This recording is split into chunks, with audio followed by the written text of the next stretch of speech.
Very warm welcome, everyone, to Education South Asia Seminar. Just a quick introduction if you're joining us for the first time. This seminar is presented by Education South Asia Network, which is a collaborative platform for discussions around various issues related to education and South Asia.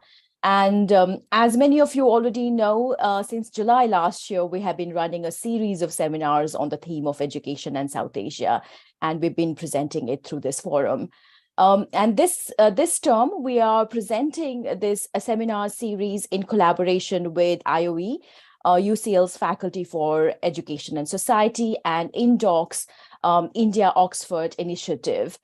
We are also very pleased to present today's session in collaboration with Oxford South Asian Alternative Forum, and very honored to have Professor N. Sukumar, who will be presenting a talk titled Gate Crashing into Gurukul's Caste in Indian Academia. Thank you so much for joining us today. And I would now like to hand over to Mohini Gupta to start the session. Thank you so much, Uma, and thank you so much, everyone, for being here. Welcome, Professor Sukumar. We're really delighted to host you today at the session, and really excited to have this partnership as well with Oxford South Asian Alternative Forum and INDOCS and UCL Institute of Education. So at the seminar today, we'll be discussing Professor N. Sukumar's new book, Caste Discrimination and Exclusion in Indian Universities, A Critical Reflection. This book studies the exclusion and discrimination faced by scheduled caste students in the Indian higher education system and their psychosocial consequences. It foregrounds the debates around caste exclusion and reservations in Indian academia, discussing the roots of prejudices in university spaces. In fact, we discussed this issue today as it is a very burning issue. It sort of stares us in the face every day, and we're just days after a very recent incident of a student dying by suicide, unfortunately and heartbreakingly, at one of India's supposedly most premier institutes, IIT Bombay. So Professor Sukumar, thank you so much for being here and discussing your work with us today. We're really looking forward to your session. I'll just do a brief introduction and I'll hand over to you to talk about your research. Professor Sukumar is a professor of political science at the University of Delhi. He has been a fellow at the Developing Countries Research Center at University of Delhi. He has also taught at Ambedkar Chair of Social Work at the National Institute of Social Work and Social Sciences in Bhubaneswar, and at the Ambedkar Chair, Tezpur Central University in Assam. Professor Sukumar, an Ambedkarite scholar, has also been a co-author of a book titled Indian Government and Politics. Professor Kumar, over to you. We're really looking forward to your observations and research, which is based on interactions with so many 600 or so students from across the country. We'll hear from you about the book, and then we'll open up to audience questions and answers at the end of the session. So over to you, sir. Thank you so much for being here. Well, thank you so much. But how much time I can take so that I can frame my lecture accordingly? Anywhere between 25 to 30 minutes or so. Okay, I think, maybe half an hour, that would be better, 35 minutes. Because, see, because of the, the relevance of the concern, which I would be focusing much more. Thank you so much. And I thank University of Oxford, Faculty of Education and Society, UCL, IOE, and, there are many South Asia Alternative Forum initiating, this lecture series. I'm thankful to everybody, and also Sakshi and Sumit, whom I know personally, and also many others could be there, and the friends who already joined online. At the outset, why did I give this title, Gate Crashing into Gurukuls? Let me just explain. Like, when students who come from this marginalized background, especially, scheduled caste, scheduled tribe students like, Darshan Solanki, what we are witnessing for the past 1 week or maybe 4 or 5 days, where it's very disturbing that, how in IIT Mumbai, Darshan Solanki's tragic death or institutional murder. His family is claiming that, it's an institutional murder. He has been killed. And also another IITian named Sunny in IIT Madras. And many incidents, like in IIIT Hyderabad, young girl also who committed suicide. Now, why is that? I mean, these kind of incidents are happening often and often. It is not that what we are witnessing today, and we need to debate about these concerns. But when such kind of students who comes from marginalized background with the identity of quota's children, where they will be highly stigmatized in the institutions once if they get into the institutional structure, once if they gate crash into these institutions with a policy called affirmative action. And once if they get into this institution, there the struggle starts for these marginalized students. And hence the exclusion which they face, or the idea of discrimination, forms of discrimination which they experience in Indian universities becomes very much relevant. And perhaps for the past many years after Professor Thorat, who has submitted a report, who worked for Government of India, the then Government of India's committee, which has been constituted to look into the caste discrimination that happens in All India Institute of Medical Sciences. So after that, there was not much serious initiative has been taken by the institutional structures to address this problem as such. Then what happened, over a period of time? I'm just giving you the background, and then I'll come to my study. Over a period of time, when Professor Thorat has become the UGC chairman, in 2013, around, in 2006, and also in 2013, the UGC itself came out with a kind of, definitional concerns that what constitutes caste discrimination. And within that purview only this study has been, conducted by looking into the parameters, what amounts, caste discrimination. Therefore, how the idea of merit is debated when it comes to the reserved category students when they enter into the university system with the identity of the quota children. Now, much more, just 1 hour before I have read, because I am following up Darshan Solanki's issue, that the police is assuming that perhaps Darshan Solanki might have killed himself because he got less marks in his first semester exams. So now see how in the beginning the IIT management says that there is no discrimination at all, and they have constituted a committee, and as such that then now suddenly the police is saying that on prima facie probably he might have died because he got less marks. So that could be the reason. See how the institutional system which contradicts itself when it comes to the children who are committing suicide, or maybe being pushed them. The entire system pushes them into such a frame, in such a corner that they don't have much space left until unless they're losing their life. Now, what made me to come to this study? That is a very interesting thing. When in 2006 and 7, I presented a paper in one of the constituent college in Delhi University. That was the first attempt when I located myself as a subject and looked back that why Senthil Kumar's body, when he died, and his body was, after 2 days, his body was found, and finally the idea is that there is an entire history behind his death, and I felt that there is something serious rotten. It's a rot that which is happening within the university spaces, where there is a shrinking human relationships. So therefore, I just wrote and I presented in one of the constituent colleges in Delhi University, and for my utter surprise, many people said that no, in this modern era, how come caste is operating so much so that as if that, I am trying to valorize the victimhood of these communities. Then as a first generation of scholar who took it as a more challenging task, because in social sciences, you need to prove with data.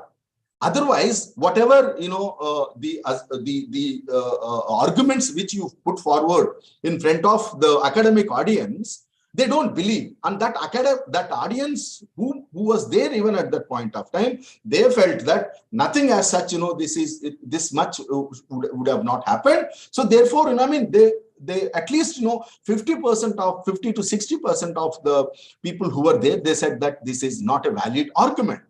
So it took for me 14 years where I continuously tried to track different kinds of secondary literature. And also when I initiated this study, this study has been done in 2 different phases, which has been sponsored by Indian Council for Social Science Research, where I took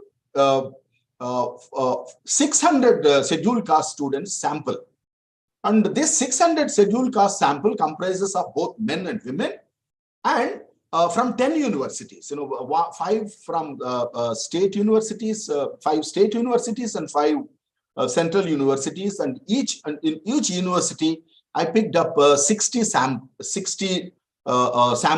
and then from across the disciplines to see whether in which discipline or maybe in which stream whether more discrimination is happening in the STEM courses, science, technology, or other kind of professional courses, or social sciences.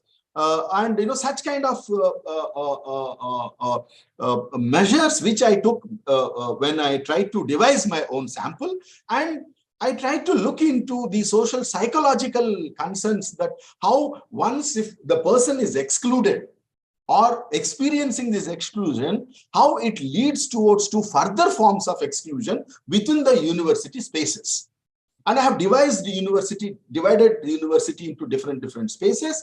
And then I tried to understand how these spaces, like modern ghettos, like when Rohit Vemula's has been rusticated with other students. They have made a place called outside the, within the campus space, outside the hostel, in front of shopping complex, like Velivada. Velivada is nothing but, where the people will be socially boycotted, and then they will be completely segregated, and they would be living in a space where it is called a ghetto. So these modern ghettos, universities as modern ghettos, one need to understand that how caste is deeply entrenched and is being completely segregated. Relationships, the spaces has been completely segregated. Where do the scheduled caste students sit in the classroom? Where do the scheduled caste students sit in the mess hall? And what kind of space do they get in different kind of cultural activities and many other kind of non-academic activities which they would interested to be taken part. But again, there you will find the teaching fraternity, the peer group, and the administration. The roles which they assign to these particular students is a very interesting phenomenon that need to be observed.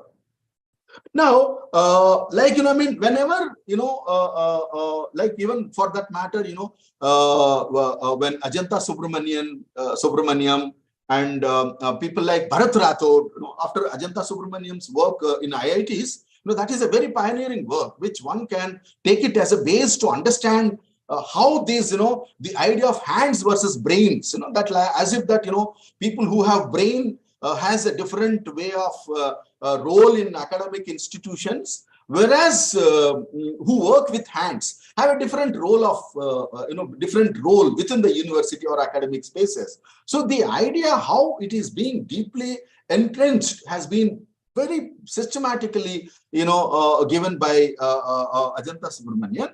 But what I did, when I tried to look into the seriousness of this kind of, rot that is happening within the system. And so what I did, I picked up this as a universe of, the sample which I presented in front of you. But what method which I follow? I did not pick up a particular method when I started, except quantitative study with 600 sample. And then when I start reading and when I start writing this book, I realized that there are a lot of missing gaps that need to be filled. Is it that my work is to just bring the number in front of the audience and say that, look, these are the number, and therefore inclusive, there is a diversity in higher educational institutions where the implementation of reservations are happening. But after that, what it is really, the qualitative concerns which bothered me a lot. So then what I did, I tried to justify the data which I collected with the AISHE reports.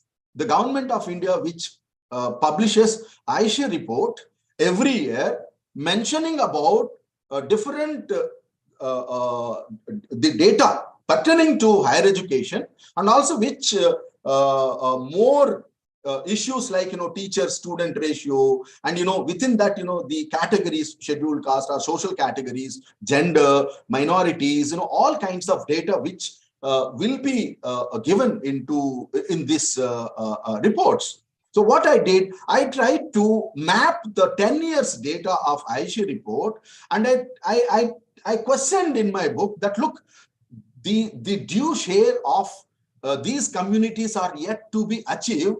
Therefore, but still how these public institutions are under severe threat with the idea of privatization, and also now the new national educational policy where the foreign universities, obviously, public universities are under serious threat, because around 50% of the universities are private universities now, where the access to these groups are yet to be. And there is no reservation implementation in this private sector. And now foreign universities, coming in, and the hope and aspirations of these quotas children is completely erased. And in that entire process, what I did, I tried to connect the data which has been provided by the government, highlighting that, how there are drawbacks in implementing the reservations, number one, and even if it is implementing partially, and how they, after entering into the university spaces, what kind of problems and challenges these students are facing. The idea of discrimination, I don't want to get into all the definitional concerns, theoretical background. I got Bourdieu and many other people, the socio-cultural capital, how it really makes and plays a very important role in enhancing the abilities of the social categories, or how the social capital is denied to these particular students who come from this marginalized background. I try to bring that kind of dominance theory also I used in this work. And I also, then what happened after, when I was analyzing the data, again, the challenge for me would be that, again, the so-called, elite academicians who thinks that, with this data, the data could be a manipulative data, or the data could be a biased data, so that, the value of my arguments would be under again, questionable. So what I did, I tried to take the entire secondary resources from 1970.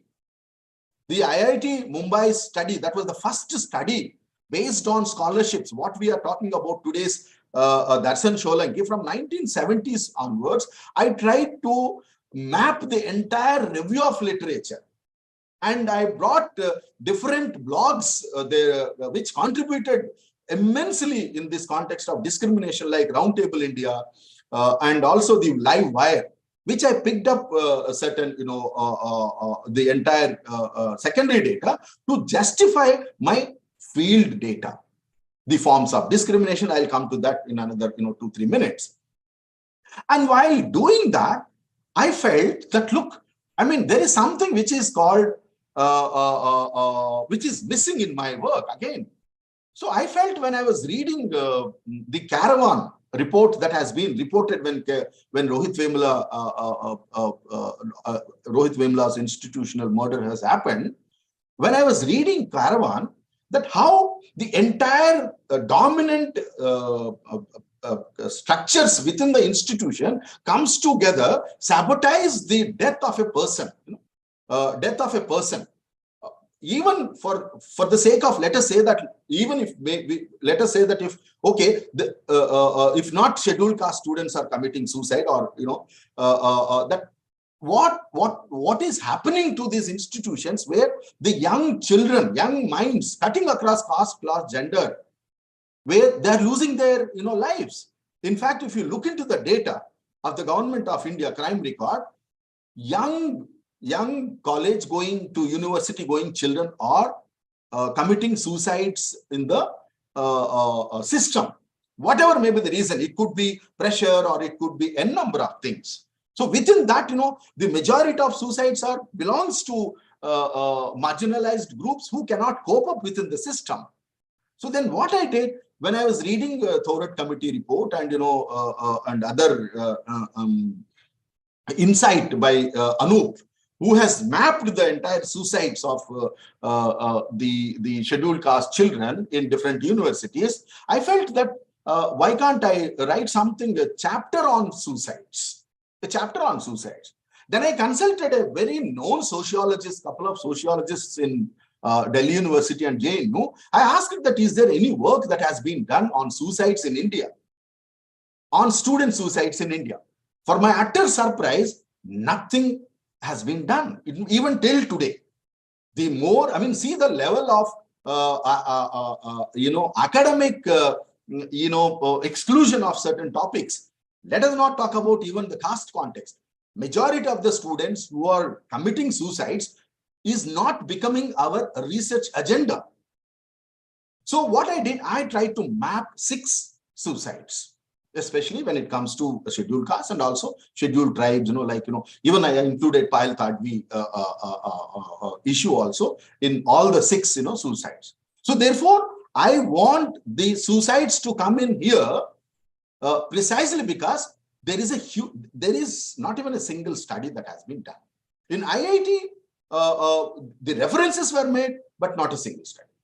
Now, and then while doing this, I found when I was reading the questionnaire that has been filled by women researchers in the university spaces, what kind of harassment they face, what kind of inhuman experiences which they face within the different stakeholders of the university, I thought, now I think I need to come out with some specific case narratives. So what I did, I drafted few narratives. Like through by using interpretative phenomenological analysis. This is the method which I use to interpret the life worlds of these scholars within the university spaces. And that is how I tried to fill the gaps within the study which I made, and the book comes out. Now, I would like to give a few data, because without data, the study will not gain any kind of significance. And the data, what the data speaks is that, at least not less than 65 to 70% SC representatives. See, out of 600, 62.8% of respondents said that they face discrimination in the Viva itself. When they face, when they go to the interviews, what kind of questions they will be asked, what kind of, funny arguments that will be built when they respond. And it is completely humiliating. There won't be any kind of seriousness when the reserved category candidates are going for, to face Viva. And they get 1 mark, they get 2 marks. Even though they get toppers in the entrance, they get, more than 60 to 70% in the entrance, they get 1 mark and 2 marks in the Viva. And entire social media, at times, it vomits the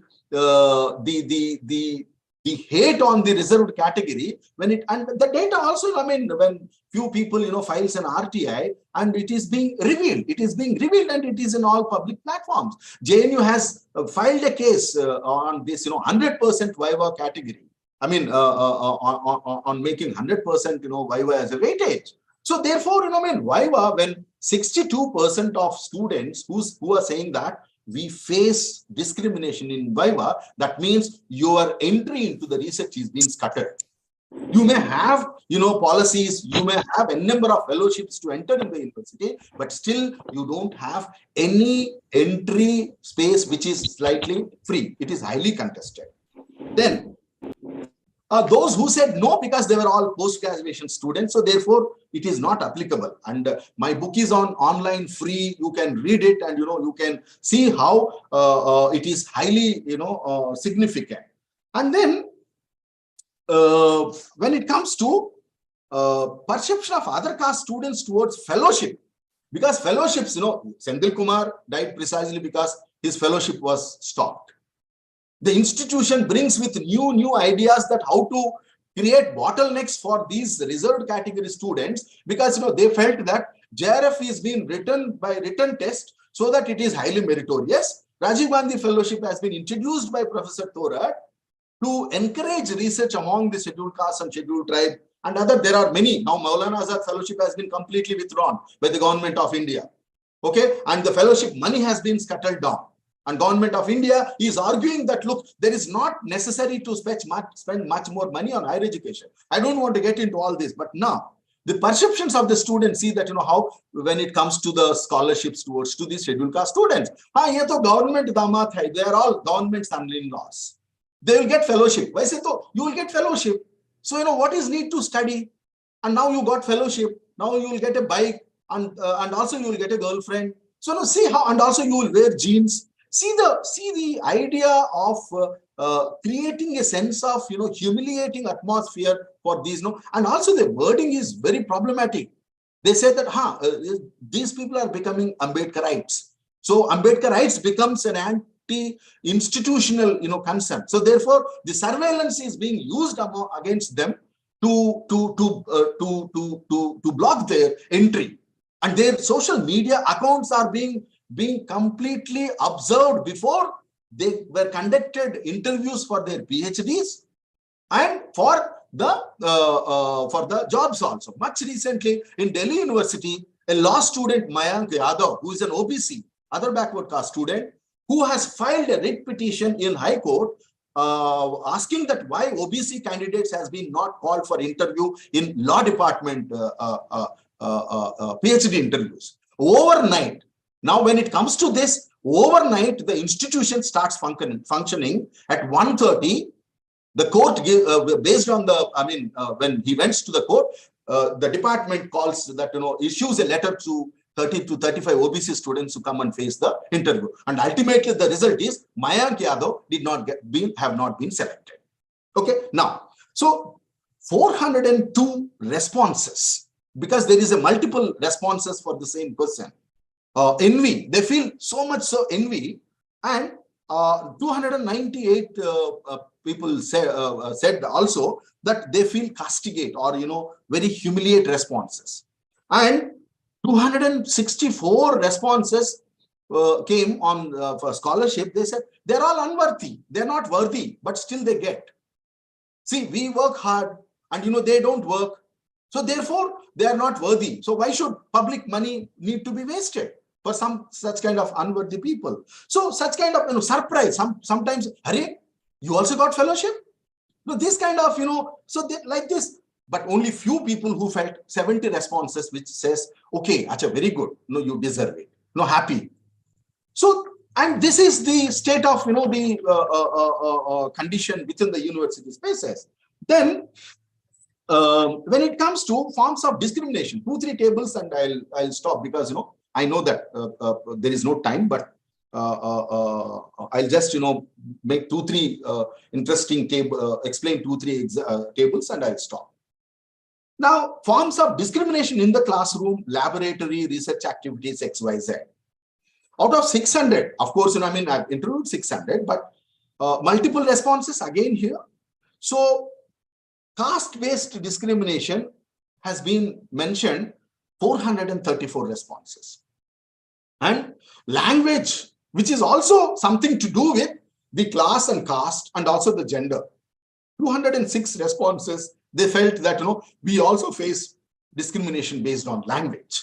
Okay. Therefore, you see in IITs, you may get into merit or you may get through merit. Even then, you have to go for preparatory classes. Therefore, they are called as preppies in IITs.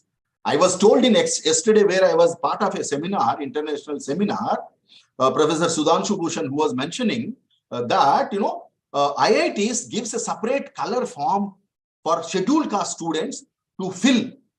Now see the color coding from the beginning. And the IIT Bombay dean is claiming that no, we don't follow any kind of such kind of thing. Everybody is equal for me. Once if we give admission, we don't even know whose categories that these children belongs to. If that is the case, why is that these meritorious students who are getting into the institutions are not able to even secure pass marks? And one research scholar who is doing research on IIT right now, presently, who just finished field work, she interviewed 25 students in IIT, and out of this 25, 23 students are yet to finish their first term, exams. So they have to keep on repeating. In Vardhaman Mahavir Medical College, continuously 2 years, 25 SC students have been failed repeatedly. And Professor Mungekar was the committee chairperson who recommended that, this is sheer caste-based discrimination. Nothing has happened. So therefore, see how ideological background. Now in contemporary India, ideology is playing a very important role. If you belongs to Ambedkarite ideology, if you belongs to left ideology, if you are a feminist, if you are a liberal, you will not taken into the system. There would be, I'm not generalizing. There would be some exceptions, I'm telling. Otherwise, if you belong to a particular ideology, for you, it's like a cakewalk. So ideology is also a very important thing. Appearance, how good you look, how good you speak, or how good your etiquettes, or, the way of, body language. All these things matters when it comes to inclusive kind of classroom space. Then, of course, gender, religion, tribal identity, all these are there. I'm not reading the number. And within the classroom, perpetuators of discrimination in the classroom. Upper caste students, upper, lower, I am using it for an academic sense. There is nothing upper or lower. Highly, culturally it has been constructed. But upper caste students, 381 responses we got. And English medium students, 217. Upper class students, 176. Backward caste students also discriminate against scheduled caste students, 93 responses. Interestingly, it is very, very much important to also study students within the same subcaste of scheduled caste. That is also happening. 13 students who said that within scheduled caste, we also face discrimination within the scheduled caste, subcaste categories. So see the level of, deep entrenched caste prejudices, which is deeply penetrated into the minds, and it is openly being, called in Banaras Hindu University or universities where, the Brahminical body politics, Thirumal from Hyderabad University, who wrote a very wonderful piece in Economic and Political Weekly, how he divided campus as a Brahminical body and how it functions. So teachers, discrimination by teachers. 411 said yes, in the laboratories they face discrimination, in the classroom they face discrimination. Two tables, one based on gender and one based on various forms of discrimination by the teachers. These are the things which we try to map, like marking and grading discrimination based on caste identity. Now, why Darshan Solanki has got less marks? Let us assume that, okay, he might have not done well. Let us assume it's not only one Darshan Solanki.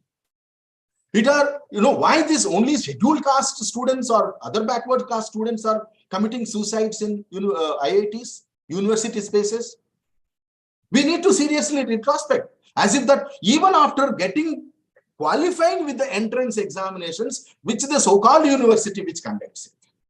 Okay, so marks, grading discrimination in marking, language-based discrimination, 262 responses, ideological belief, 193, denial of opportunities, 189 students said, preferential treatment for the socially privileged students. He or she belongs to my caste or my religion, so that therefore, you prefer, them. No, not providing reading material. Gender-based discrimination, 165 respondents said that. In my samples, 180 plus, I picked up, women as respondents also. Where in certain universities, women respondents were more. In certain universities, women did not even come forward to speak to the team.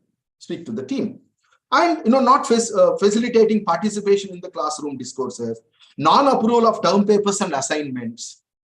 And non-cooperation or rejection of thesis chapters, threat of attendance, denial of infrastructure facilities. Deepa Mohanan in Kerala has been completely kept aside, not giving any kind of lab for many months. She is still fighting.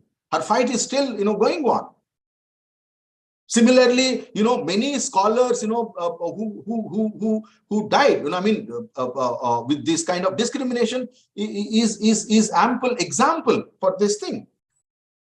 Non-attestation of fellowships and XYZ. Now, the forms of exploitation by the research supervisors. The research supervisors, the way they exploit, students, they use students for domestic help, which is a fact here. And 260 respondents said that yes, students are being used for domestic help by the so-called supervisors. Exam invigilation, or even partly, that could become the part of the fellowship program, but evaluating answer sheets where the senior science students, they completely keep control of the younger master's students into their hands, because they are the people who will monitor when the younger generation or younger students are conducting practicals. So therefore, not only practicals, evaluating answer scripts, sexual harassment. 218 respondents said that yes, scheduled caste women, they face sexual harassment in the hands of the teachers. That also includes, not exceptional, even some of the scheduled caste teachers. That is a very serious concern. I just want to explain what data spoke. Okay. Now, body shaming, gaining emotional sympathy, supervisors, exploiting, stealing your data. Again, the same Deepa Mohanan. Science teachers, they use their names against their research scholars' experiments and their papers. Invariably, you go and see any publication, there would be 2-3 names, and one name would be supervisor, two other names will be students. And such kind of things blatantly happens in the STEM courses rather than social sciences courses. I'm not saying that it doesn't happen, but these issues are very less. Lastly, now when it comes to case studies, I'm not going to deal, but SC/ST cell, because this is being used by, as a SC/ST cells are being used by the administration as a shield to protect their discriminative practices. Now, what happened with Darshan Solanki? So suddenly they constituted a committee and they made SC/ST cell to speak in front of media rather than the management. When I asked that, are the SC/ST cells functional in your universities? 184 said yes, but 144 said no, and 129, altogether 270 people said it's not functioning, and also it's a mixture of these two opinions, not functioning and also it's existing but not taking issues seriously. So if you merge these two, It goes around, 270 or, 80 students. And for utter surprise, some students said, we don't know. 110 respondents out of 600 said, we don't know what is this SC/ST cells. That means, see, even the invisibility of these cells within the institutional mechanism, where they are supposed to extend maximum kind of, support structure to the students. And the last question, I mean, when we asked that, what kind of, how to address this problem, when we asked, ragging, ragging is very, is a criminal offense in campuses. Okay. And in fact, Darshan Solanki also faced this problem when he mentioned to his sister, sometimes when he met, that, ragging is also a major problem which he was facing within the institution. So with all these things, we asked that anything legally can be done, or what is there any kind of legal remedy that need to be brought in to address this problem? 362 respondents said that yes, Anti-Discrimination Act is necessary in the campuses. Anti-Discrimination Act. And or somebody said, okay, Rohit Act. Anything, name could be anything. 260 said, yes, Rohit Act. But 166 responses we got in, it calls, grievance redressal mechanism. Okay. And setting up of the bodies to recommendation of, what Thorat recommended, or, NEFSE committee recommended, or many other, or any other, expertised bodies who has, constituted recommendations. All these things, what it speaks that, there is a necessity of anti-discrimination law. Suppose if law is there, see, long back Ambedkar said, you might come with n number of acts and laws. Until unless society or the communities accept it, it will not be successful project. So therefore, at least, to initiate a legal act, the government should come in. Where is government? How many people are, being pushed into dropouts? In IITs, SC/STs, 50 to 60% of students not even finishing in second year, after first year, second year, they're dropping out. Okay. Now, dropouts I'm not even talking, I don't have time. What to be done? 2-3 points. Number one, you need to build a radical empathy, not sympathy. See, sympathy is something where you will try to, make the idea of quota or idea of reservations or the idea of caste, something which is a kind of, as if that charity is being extended. Empathy is necessary from every stakeholder within the university space or within the institutional spaces like IITs, IIMs. I have data, 2022 data of IIMs. All 13 IIMs data I have, only, OBCs, SC, it's a mere number which they had taken PhD admissions. So therefore, radical empathy is necessary. Number two, how we need to develop a sense of networking, because, networking is very important.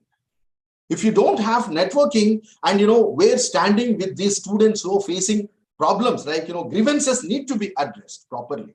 Mentoring, like what is important is that how do you develop confidence and mentorship? Why should only reserved candidates need to be mentored by these reserved category students? Okay, so therefore, mentoring is very important, empathy is very important, legal interventions are important, and overall, that one government may say that, okay, diversity, inclusivity is there, and therefore, if you see the data, Aishi report, you have numbers in the universities and more women are coming in, scheduled castes are also getting in. But what happens after coming into the university space is the important challenge. Okay, how one can make SC/ST cell functional with all kinds of independent space. Lastly, that when Rohit Vemula passed away, government has immediately made a provision that there should be an anti-discrimination officer within the university system, where not even, many universities are yet to follow. And even they have constituted some people in many universities where the people who are there in that chair doesn't even know the definition of discrimination. So how one needs to, there should be, kind of a serious, and one thing is that one needs to, I plead Government of India, or even I plead the researchers, that we need to do the auditing of IITs, how many scheduled caste children, or how many scheduled tribe children, even for that matter, women. All these kind of social auditing is necessary in all these institutions, and prove that, look, this is what the social reality in the academic institutions. Therefore, some concrete policy measures can be taken and this problem can be addressed. Until then, Darshan Solanki today, we don't know. Faculties like Chandrasekhar in Jammu University has been pushed to such a level, within 1 week he killed himself. Okay, and n number of things might come in. Fatima Latif, we can name n number of people. Payal Tadvi, Muthu Krishnan, Sendil Kumar, or Rohit Vemula, or many for that matter. So the only thing what we need to do is that we need to come together collectively. It need to be addressed. Else, it is not the problem of only scheduled castes. It is not the problem of only, some particular social groups or some particular gender identity, concerns. It is the problem of the academic institutions, where these institutions need to be much more democratic. And I hope that, in near future, state will do some kind of serious, thorough homework for this. And it needs to speak up now. In Parliament itself, there are people, directors of IITs themselves are saying that, look, we believe in merit, and with these kind of reservations, the merit will be diluted. Think about, Darshan Solanki's plight. So therefore, I stop here. N number of things to be debated, discussed. There are n number of, secondary things which one can bring in here.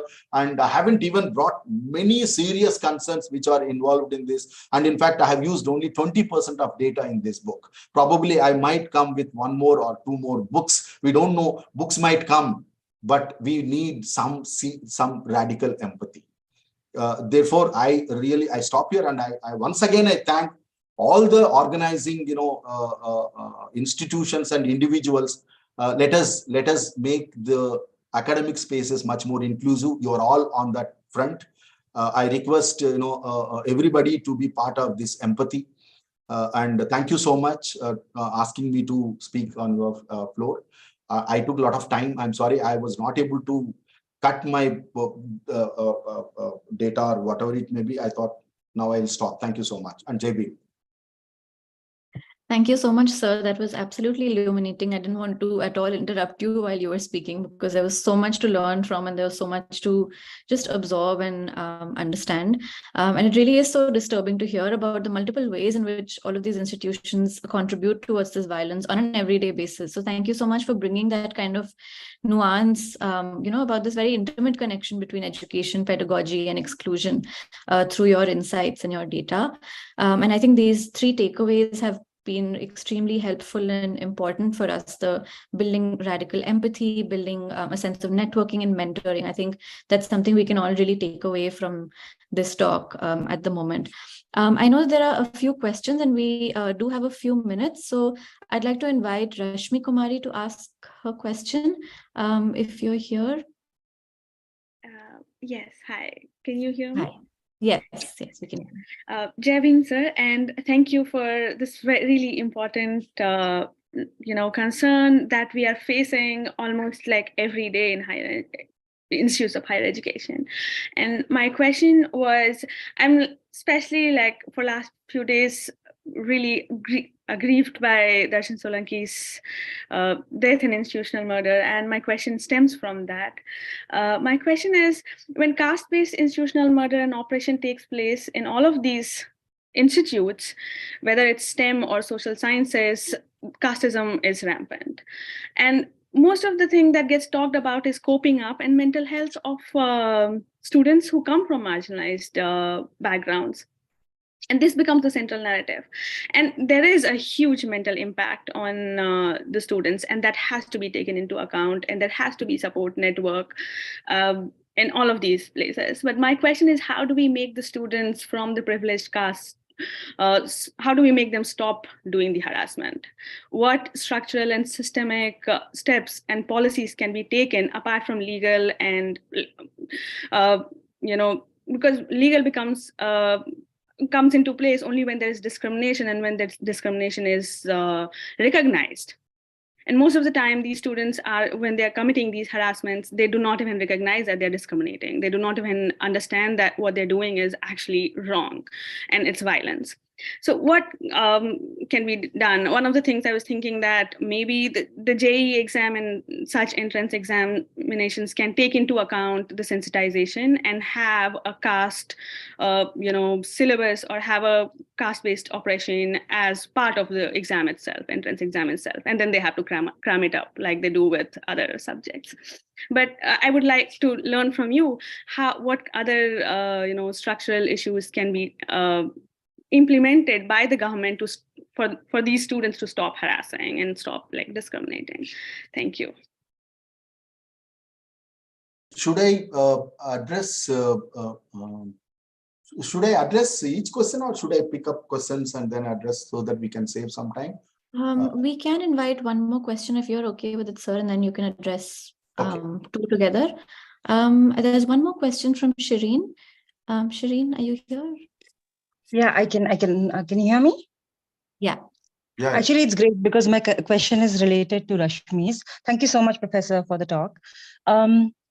Yeah, I think a lot of times when you see upper caste students hearing about discrimination, they imagine very violent acts as discrimination. And that's also, of course, the way caste violence has, that's the only way caste violence registers in the mind, right? And a lot of social cues or a lot of things people do on a daily basis, because that's how they imagine their world in a caste society, does not appear, in their mind as discrimination. But it's not only about the students. My question was about, I think there are a lot of, this is also part of the education series in Oxford. So, and there are a lot of educators here, I think, and people who work on academia in general. And I was thinking, to ask you, how do we think of the, Indian higher education setup itself as an upper caste, system completely? And how do we start changing the language in which we talk of caste discrimination, not as something that sometimes happens to, students from marginalized castes, but that the way students, teachers, syllabi, everything that operates in higher education in India, and also education, of course, about South Asia, outside of India, is an upper caste system. And how can educators do better to recognize this, and thereby, instead of thinking of discrimination as isolated events, think about more in terms of how networks and progress and success in academia in India is measured itself. Thank you. Okay. Rashmi, see, apart this institutional, apart the legal interventions, institutions need to be seriously taken. See, just implement UGC order, University Grants Commission order, which it clearly says that these are the forms of discriminatory practices happens. So therefore, every institute need to be taken this thing very seriously, and accordingly, one needs to conduct university need to be conducted. Now, how to make it? In many bodies, see, it is also connected with the teachers' recruitment. First generation of Dalit teachers has come in 2000 onwards, not before that. So, how many scheduled caste, scheduled tribe, women for that matter, being part of the decision-making bodies. Like how many they are deans, how many they are part of academic council, or how many they are part of other kind of decision-making bodies within the university mechanism, where they can actively play a role when the other, in the sense, suppose, let us say that, entire composition of the body of deans becomes a decision making when it comes to any kind of decision that needs to be taken within the university setup. Now, how many scheduled caste deans are there? How many scheduled caste professors are there? Even if they are there, how many are being incorporated into these decision making bodies? Even if they have been incorporated, they have been co-opted by the establishment. So that for scrambles, this, I'm telling there are many scheduled caste teachers in the universities who sell their selves towards to in keeping, at the cost of the community, They don't even bother that, they're representing the community, so that, they have to take a very assertive position when it comes to problems like, discrimination. So therefore, in the bodies, you need to have proper representation of these groups. Let me give a very classical example. Whenever the interviews are conducted, you need to have a representative of the reserved category person to be part of either PhD interviews or recruitments. Whenever, wherever I was there part of in Delhi University, I started correcting the system. But for my utter surprise, when I went to one of the departments recently as a VC nominee, I asked that, what is the composition of this body? They said, they made their names and there's a VC nominee or head and other professors, but there is no SC/ST women representative. I asked that, do you know there will be a person called SC/ST representative in interviews? The head said very shamelessly, no, we haven't had, and we don't follow that. I don't know about this policy at all. So there are certain policies that are really implementable. Okay, even within IITs. So the bodies needs to be inclusive, and those inclusive, the people, again, it's highly subjective. Like, how come, there are people, but they are, co-opted. They will speak the language of the institution. These SC/ST teachers who represent in these bodies. That is the saddest part. That is the saddest part where, and also, obviously, sensitization is very much important. What we do when it comes to gender sensitization, when it comes to caste sensitization, we conduct a workshop, we conduct a orientation. We say that, look, these are amounts towards to, sensitive towards to, you need to be sensitive towards to gender concerns and caste concerns. That's it. After that, we don't speak that language in the pedagogy. That is important. How do you inculcate these values in your everyday lesson or in your everyday behavior? One professor in Delhi University proudly asks very informally asked the student, do you belong to which caste? So when the student said that I belongs to this Bhumihar or Rajput caste, oh, you should have told me, I would have given you a recommendation letter immediately. Okay, see the idea of caste, so therefore sensitization, if professors are defending caste system, if these IIT directors who are so self-promotive privileged groups or privileged meritorious, highly, who cares for this bloody merit, if you are not caring about human life. Okay, so sensitization is very important, sensitization through pedagogical intervention. When we were preparing the syllabus, the idea of feminist perspective is a problematic for these right-wing fellows in this country. The idea of Dalit Bhojan perspective is a problematic. Government has issued an order that the word Dalit should not be used. With such kind of institutional setup, what to do? So therefore, this need to be, it's a continuous battle. And one need to, and therefore, what my submission to all of you is that, see, there are struggles and we need to struggle. Now, coming to Shireen Azam. Yes, it is being violence, not in the context of physical. At times it becomes physical. In B.R. Ambedkar University in Bihar, a state university, I mean, again, when I said modern ghettos, they give names to particular, and the students belongs to scheduled caste will be part of that hostel. Anyway, I'm not getting into that. The psychological violence is very important to understand when it comes to the idea of violence. Okay, how they perpetuate humiliation, and by humiliating, they try to dehumanize you. And that dehumanization is so much so traumatized that when Rohit Vemula asked that, look, he wrote a letter to the Vice Chancellor, the then Hyderabad University Vice Chancellor, saying that please provide me a piece of rope and some whatever, the chemical, so that 5-gram chemical, so that we will kill ourselves. Doesn't institutions have a sense to react towards to such kind of behavior where they are facing in an everyday context, with the other? So therefore, this mapping the psychological concerns within the campus is very important. And how, see, the Indian higher educational system, very interestingly, let me tell, the classroom composition is very interesting. Before classroom composition, let me explain that when first generation of Dalit students entered into the government schools, private schools existed. So therefore, the parallel, and then the first generation of Dalit students entered into colleges, private colleges existed.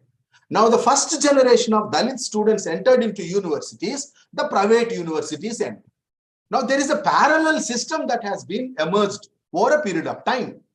So therefore, this Indian educational system is highly exclusionary system. And whoever has been into this public institution system, now if you look into the classroom, more gender, because, assuming that within social sciences, sending girls to do some graduation or post-graduation till they get married. That is the idea of, a girl education in India presently. But whereas the teacher-student ratio, all teachers are predominantly upper caste teachers, and majority of the students are SC, ST, OBC, poor, and women. Now there is a tension between this combination.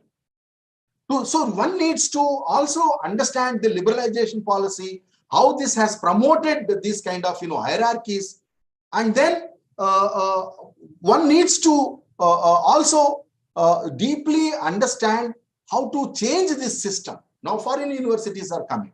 Now that's what I tell my students, your Delhi University degree will be nothing after 10 years, that even the private universities also will be in deep state. So until unless we make it as a, it's a completely, today I was attending some workshop, the political economy of education, higher education is so much so deeply entrenched that the elites or the parliamentarians are not at all just parliamentarians. They are acting as educationalists by opening engineering colleges, medical colleges, B.Ed colleges, and making money out of it. How these politicians are influencing the policy, and how that policy is in the way promoting their capital. So it's such a very interesting phenomenon that is happening, is very concerned. But how to address this? That it is nothing but we need to keep on. It's highly utopian, or not utopian. It's highly we may succeed or not. But there are many safe education committees who are working for this kind of democratizing education, or bringing such kind of concerns. Geo University is getting without the university, they are getting 100 crores. So how to at least guarantee the infrastructure funding towards to public institutions, so that these children who are not so much so privileged within the context of class or economically privileged, they can get at least better education. And there should be a policy that those who have studied in public universities only will be preferred for, or it needs to be 50 to 60% of jobs will be given to the people who studied in public universities. That's it. Such kind of policies will certainly help. It will make alive of these public universities, rather than again if I mean, what I mean to say is that such kind of policies are very necessary to protect the Indian educational system. Otherwise, I don't see any kind of bright future. Thank you so much, sir, for your detailed responses. There's a question here about accessing your book for free. We're wondering if there are students who may not be able to access it or purchase it. Is it accessible to? It is accessible. There are 6 sites which are providing Libzen. Also, this Pratik Varghia, this ask for PDF in Facebook. It is there. Just click. You will get it. Read it. Thank you so much. There's a few comments and there's one hand that's been raised. So maybe we can wrap up with that as the last question. There's a question from Sachin. Sachin, would you like to unmute and ask your question? Yeah, hello. Am I audible? Yeah. Yes. Hello, sir. Thank you so much for the talk. I wanted to know, during your research, did you find students who were opting to the practice of passing as a way in order to evade practices of discrimination in educational institutions? Because I, for one, have done that in my past. So, passing in what sense? You are saying that passing as an upper caste. How did they cope up, with this thing, or passing as an upper caste person in an educational institution? Okay, passing an upper caste person. How did they cope up, or how did they face? Yeah. Well, see, it's an everyday battle. It's an everyday battle with the peer group. Okay, the language which they use, the behavior which they behave with the lower caste students. It has been very clear, and I have given the language which they used against these students in the narratives chapter. And also where I have given the data when the discrimination, concern happens. Let me give a very interesting context of discrimination of a girl in one of the state universities.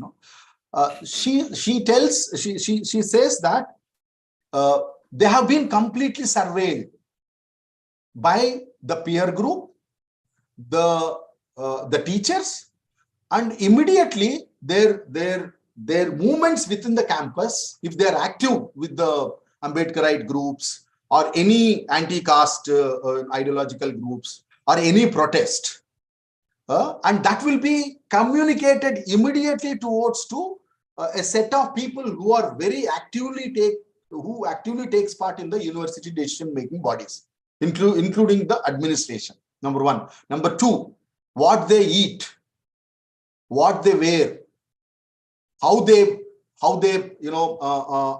they look. All these things are made mockery. Very interesting thing. When I asked that, is there any problem in the mess hall which you face? Obviously, vegetarian, non-vegetarianism, the increasing vegetarianism in India right now is posing a threat towards the right to have their own food choice. Okay, institutions like JNU, where a girl who has protested and who wrote a very interesting experience in one of the blogs, mentioning that how her own peer group wingmates within the hostel made a mockery of her presence, that as if that she is the one who dirtied the entire premises. Okay, so therefore, yes, not only here. See, classroom as a space, a hostel as a space, playground as a space. Every space has its own. Not only that, let me tell, I have given my own accounts, my own experiences in this book, from my student days to as a professor, where I experienced some kind of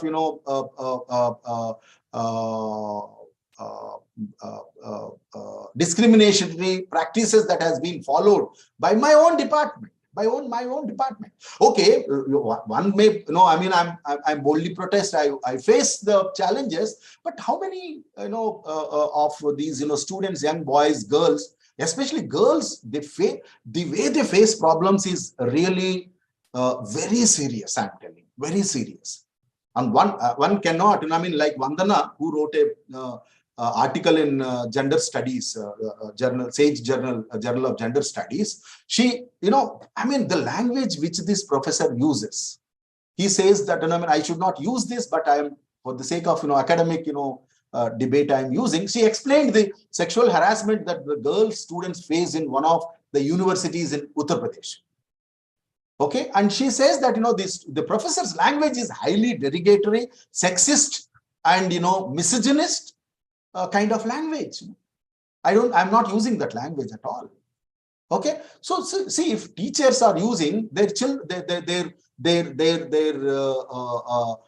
favorite students, favorite, I mean, let me put it in these words, favorite students who belongs to different categories, they have their own way of bullying these groups. So, but yes, they face.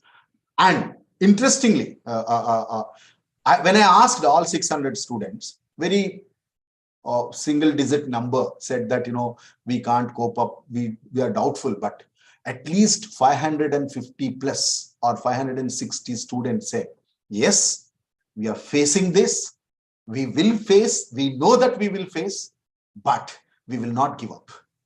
We know the purpose of education, which attains knowledge. We don't want to give up attaining knowledge, and we will finish our degrees and we will go out from the campus, and then we will pay back to society. This is a very uniform answer which I got at least majority of the students. See the level of confidence which they have even after facing these kind of problems.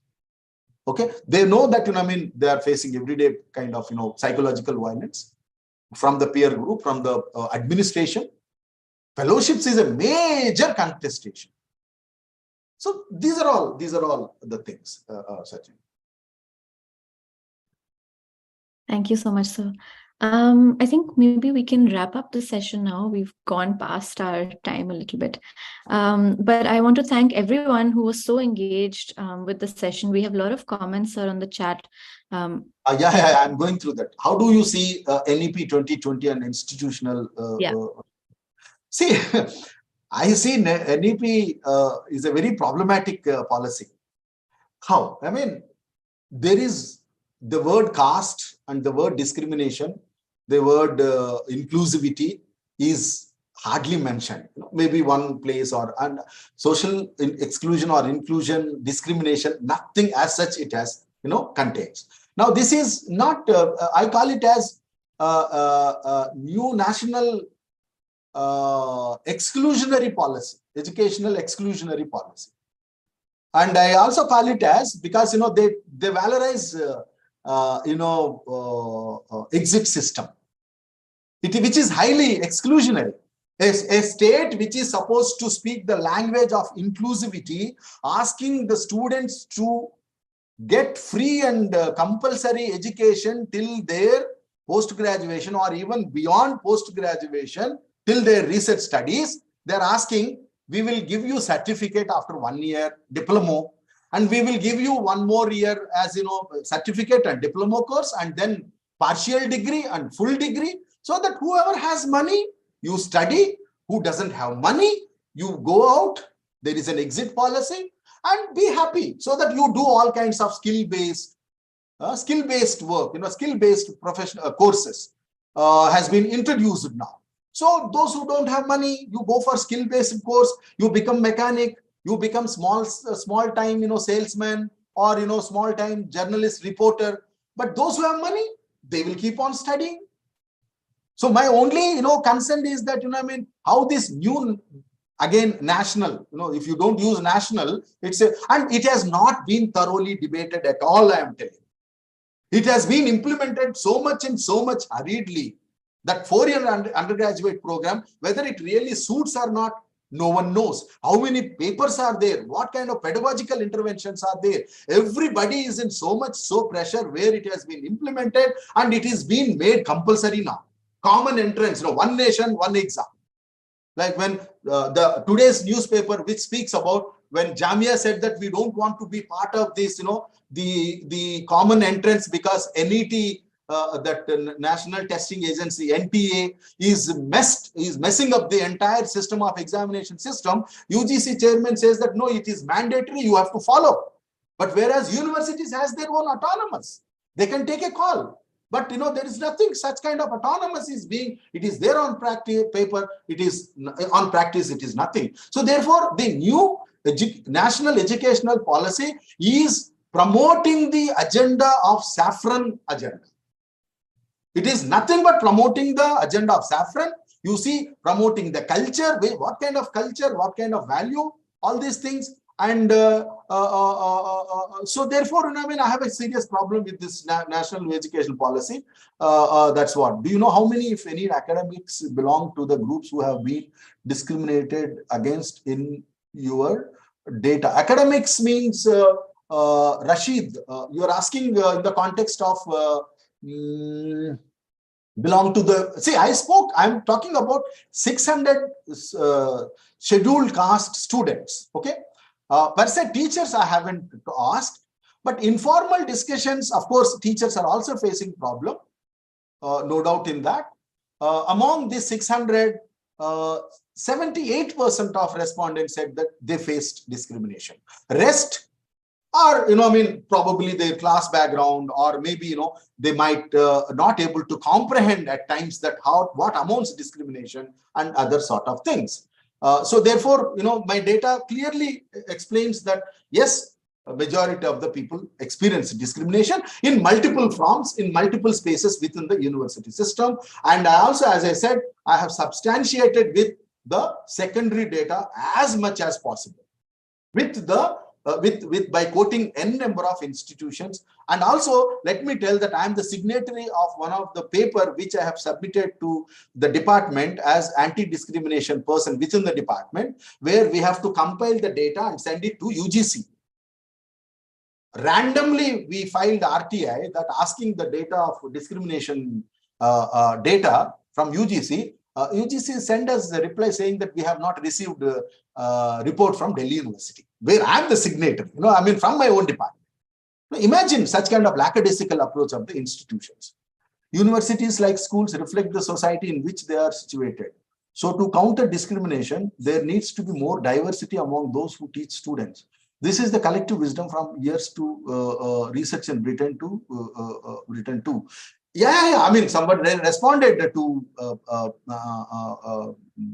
I think, but yes, it needs to be. Like you take, America or US or other, countries, you have, the grievance redressal mechanism, and you have parallel institutions has emerged. I'm not advocating parallel institutions in India, precisely because because of the apartheid and, because of the, the revolution, the fight, the struggle against the racial discrimination, where people accepted, though it is, still it is happening, but at least there some kind of inclusivity one can see there.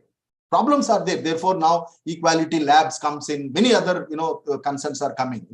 But whereas not only in US but also in Europe, many other European countries, where they are saying that no, we will seriously take caste as a serious concerned discrimination to be prevented in institutions. But yeah, you rightly mentioned diversity.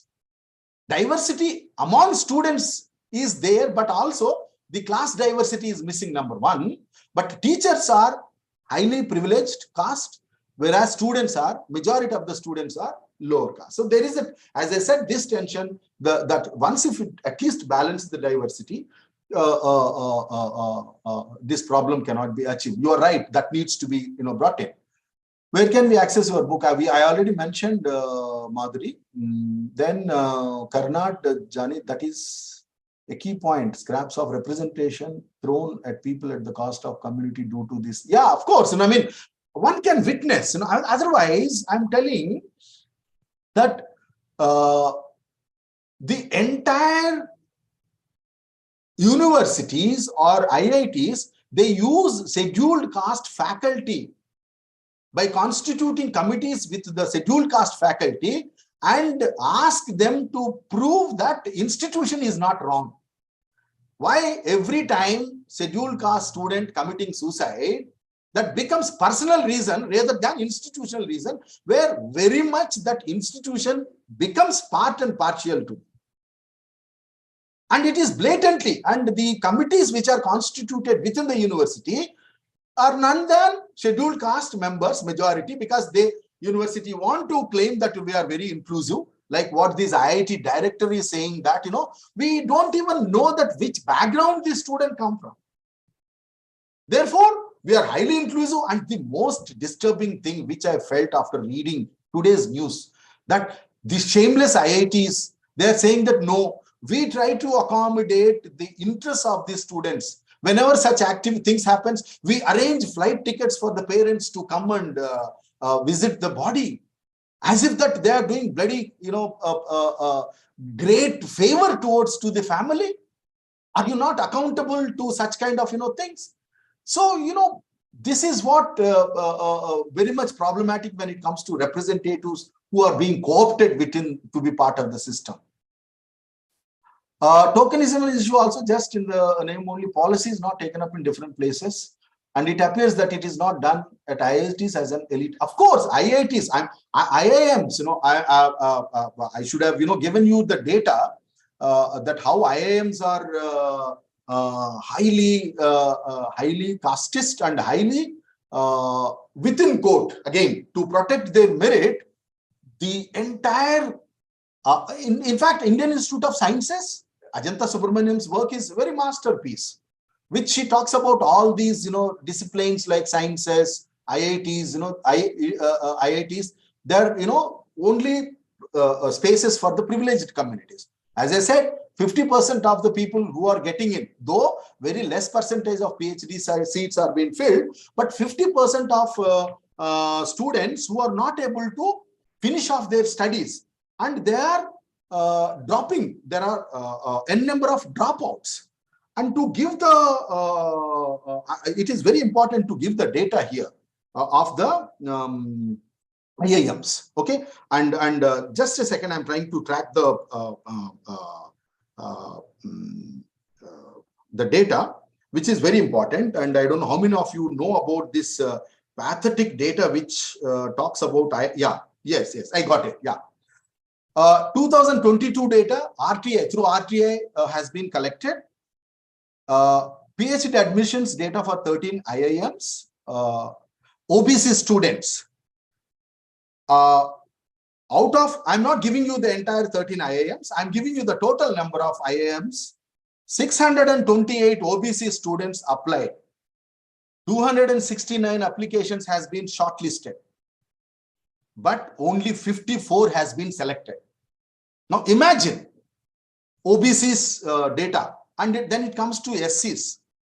Out of 13 IIMs, 310 applied for PhDs, to 112 shortlisted, only 15 has been selected. Only 15, 1.1, not even 1%. SCs. Then STs, more pathetic.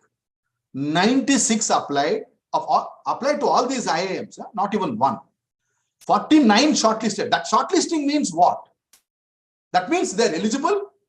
They're eligible at least on the paper, on the procedural context, and only 7 STs. That means 50% for STs give only 15 seats.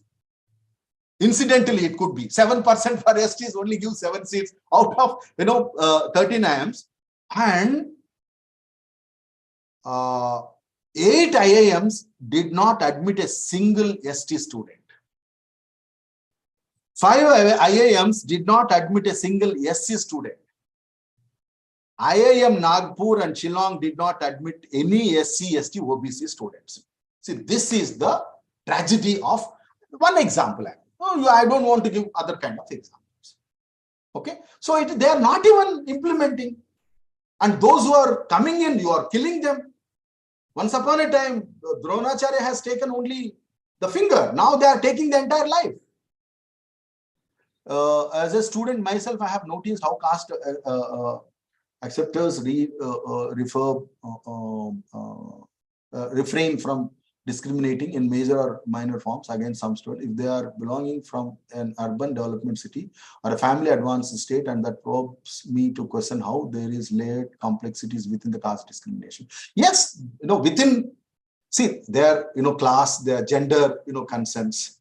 Okay, we can't just say that. Okay, some within, again, privileged caste within the Dalit, they face it that no, we never faced this problem.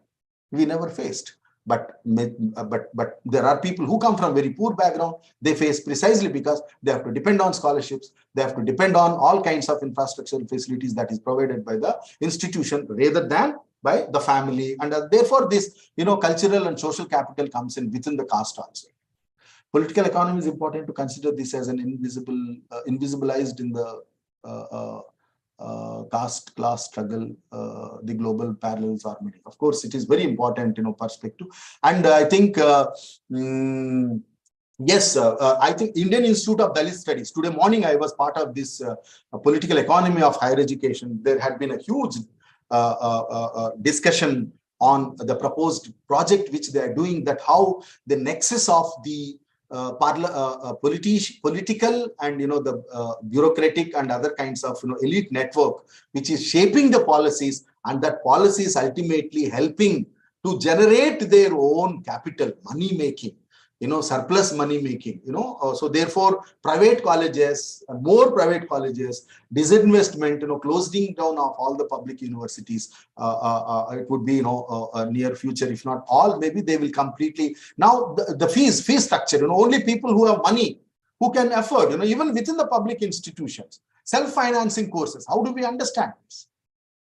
So, those who have money, they will go in Delhi University in journalism course, it is completely self-financing course. So people have money, they can come. People don't have money, they no need to come.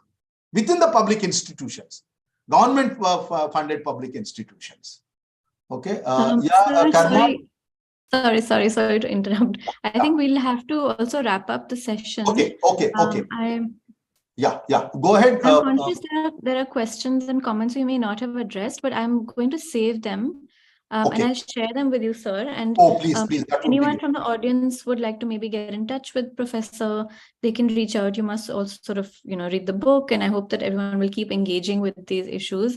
I'm so sorry. I know we've gone, 25 minutes past the time. So we should end the session. But I really didn't want to stop the discussion. It was, it was extremely enriching. And there's so much to learn for all of us.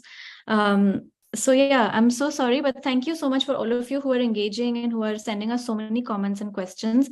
We'll make sure the questions reach Professor Sukumar so that he can have a look at them and maybe respond later if possible. But yeah, I just want to say thank you to everyone. Thank you so much, Professor, for being here, sparing your time for us and sharing all your research with us. I'm really grateful to Oxford South Asian Alternative Forum for organizing this session and helping us connect with Professor Sukumar for the Education South Asia seminar series. We're really, really grateful we could host this discussion, and we've really learned so much, and it's been so illuminating to know about your research. So thank you, sir. I hope we'll stay connected. Thank you so much, and wish you good luck. Thank you, everyone. Thank you so much. Bye-bye. Thank you so much. This session is being live streamed on YouTube, so it will be available as a recording afterwards. I'll send you a link you can share with anyone who may not have been able to attend the session. Thank you, sir. Thank you once again. Thank you, Mohini. Thank you. Thank you, sir. Thank you very much. It was really wonderful to speak to you. All right. Thank you. Bye. Take care. Bye.